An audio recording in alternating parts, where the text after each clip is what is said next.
Hello internet friends, and welcome to my dining room table.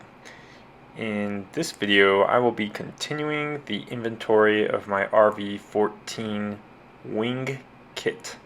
That's right, my name is Josh and I am building a RV-14, and eventually I'll be building some wings. After I get through counting all 2,000 of these little parts on my table.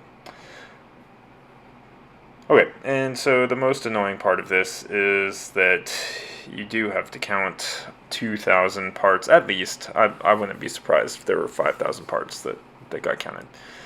And you can see it's pretty meticulous because, there's 120 rivets of this and, 220 rivets of some other thing and 100 nut plates, and you don't want to be missing one, because when you are building your wings and you get to that part and you're like, oh, I'm missing one, that adds at least 3 or 4 days to order it from Spruce, assuming you can order it from Spruce. And if you're ordering it from Vans, well, 2-3 weeks later you might get it. So yeah, having everything up front and counted and knowing that you have enough, at least initially, is good, because they give you exactly enough, right? So if you mess up one, you're still going to be ordering more parts, and there's a high likelihood of that happening. So yeah, I guess just have your credit card ready. I would like to point out my artwork on my wall there. In my new house, I basically decorated the whole thing in airplanes. I say whole thing. The pictures I put up are all of airplanes, and of course pictures of the boys, right? But the two pictures behind me, I would like to point out, are just snaps from my phone that, I was like, I need some artwork for my house because all the walls are white.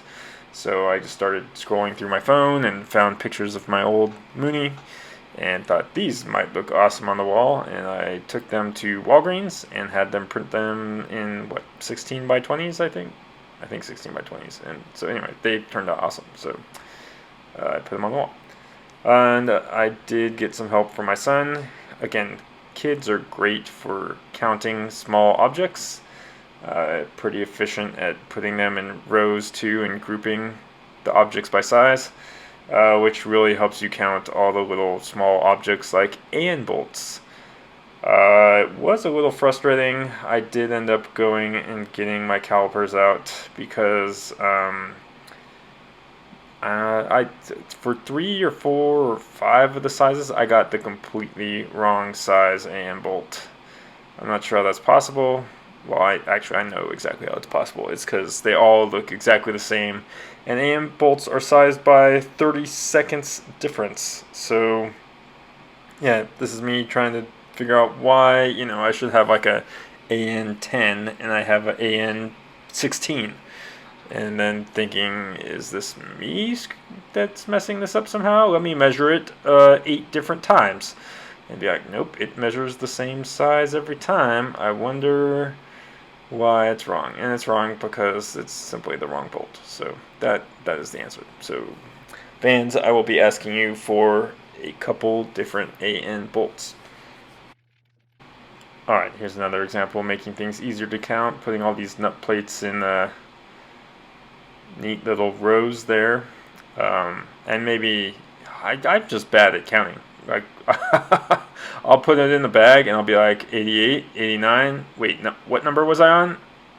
Dang it. Time to start over again. So just putting everything in rows is a technique for me to make sure that I count accurately, and then I don't have to miss a count because it's laid out there right in front of me. Also, I was trying to figure out a way to do this digitally since I hate paper, but I just couldn't find a good way to do it.